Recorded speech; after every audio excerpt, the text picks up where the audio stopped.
इतना बड़ा आयोजन हुआ है, सभी लोग मिलकर के आए हैं, चलो बैठ के कथा सुन लेते हैं। कुछ लोगों का मन होता है कि चलो घर में बैठे बैठे क्या होगा, थोड़ा मन बहल जाएगा, कथा सुन लेंगे, कान में कुछ दो चार शब्द पड़ जाएंगे। एक ये भी भाव है कथा सुनने का। ये भाव आपके लिए नहीं है महाराज, क्योंकि आप सभी कथा सुनने के लिए बैठे, टाइम पास करने के लिए नहीं बैठे। तो ये जितनी बातें हैं ना, ये आपके लिए नहीं है। यहाँ के श्रोता महाराज बड़े अच्छे हैं। हमने आपसे तृतीय दिवस की कथा में भी कहा था, निवेदन किया था कि श्रोताओं को धन्यवाद देना चाहिए। अगर आप श्रोता को धन्यवाद देते हैं तो समझ लीजिए तभी कथा सफल है। तो बिना श्रोता के तो कथा होने से रही, इसलिए श्रोताओं को धन्यवाद, उनकी प्रशंसा बढ़ाई करनी चाहिए, ये नियम है महाराज। और अच्छे श्रोता मिल जाए तो बढ़ाई करने में बुराई ही क्या है महाराज। आप जैसे श्रोता मिल जाए तो बुराई कर अच्छाई बतलाने में, प्रशंसा करने में बुराई क्या है। तो कहने का तात्पर्य, कुछ लोग इसलिए कथा सुनते हैं कि गांव में हो रही है कथा, चलो सुन के आते हैं। कुछ लोग मन बहलाने के लिए कथा सुनने चले आते हैं। कुछ लोग सोचते हैं कि सभी लोग जा रहे हैं आस पड़ोस के, तो हमको भी जाना चाहिए। कुछ लोग इस भाव से आ जाते हैं कि महाराज 2-4 दिन की कथा बची है, चलो सुन करके चले आते हैं। कुछ लोग भगवान की कथा नहीं सुने होते इसलिए चले आते हैं। कुछ लोग व्यवस्था देखने आते हैं, कुछ लोग वक्ता देखने आते हैं कि वक्ता कैसी कथा कह रहे हैं, कैसा गा रहे हैं, क्या बोल रहे हैं, क्या नहीं बोल रहे हैं, इसलिए चले आते हैं। विपत्ति में उनका नाम लेते हैं तो हमारी विपत्ति का हरण करने तुरंत दौड़े चले आते हैं। कुछ लोग कथा सुनने के लिए जब आते हैं तो कई कारण होते हैं कथा सुनने के। मंदिर जाने के कई कारण होते हैं। कथा सुनने का पहला कारण यह है कि भाई गांव समाज में इतना बड़ा कार्यक्रम हो रहा है, इतनी बढ़िया कथा हो रही है, तो ऐसी कथा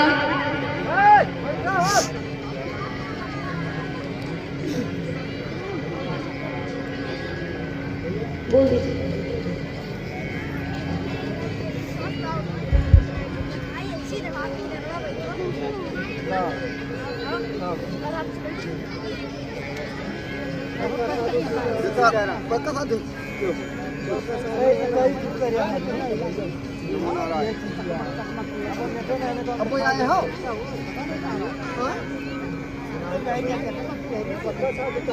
महाराज ने कौन कौन सी लीलाओं का वर्णन किया है, वह सभी हम और आप श्रवण करेंगे।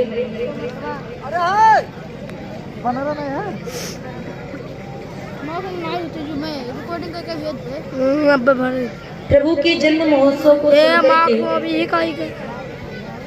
दशरथ पुत्र जन्म सुनी काना, मानव ब्रह्मानंद समाना।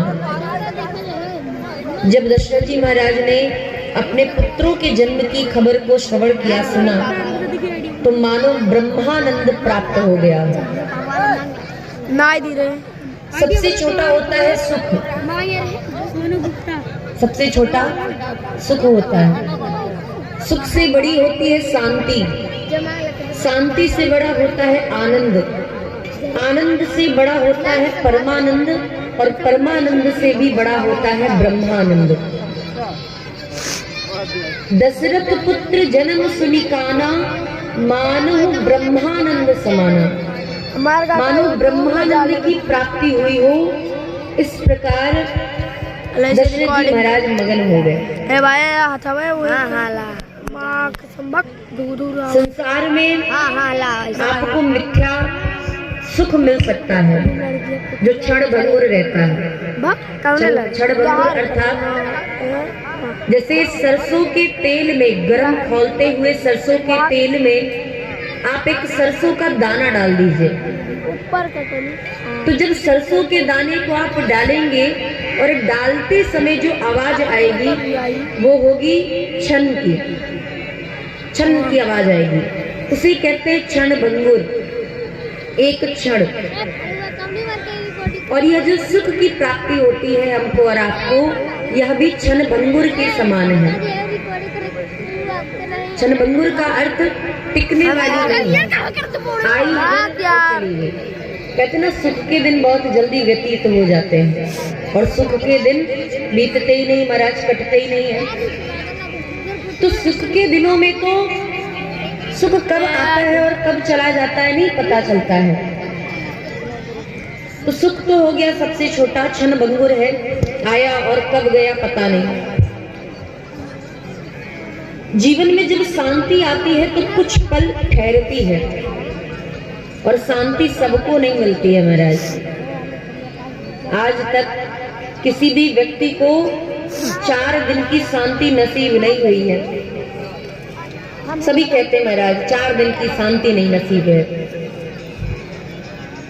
4 दिन की शांति का मतलब कोई ना कोई काम, कोई ना कोई बाधा, कुछ ना कुछ ऐसा लगा हुआ है जिसके कारण हम शांति से बैठ नहीं पा रहे।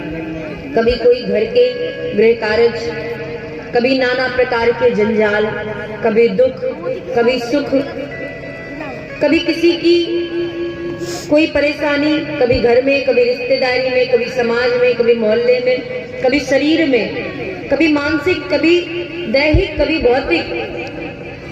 दैहिक, दैविक, भौतिक तापा, ये 3 ताप हैं और ये सबको मिलते हैं और कभी कभी तो तीनों साथ में मिल जाते हैं।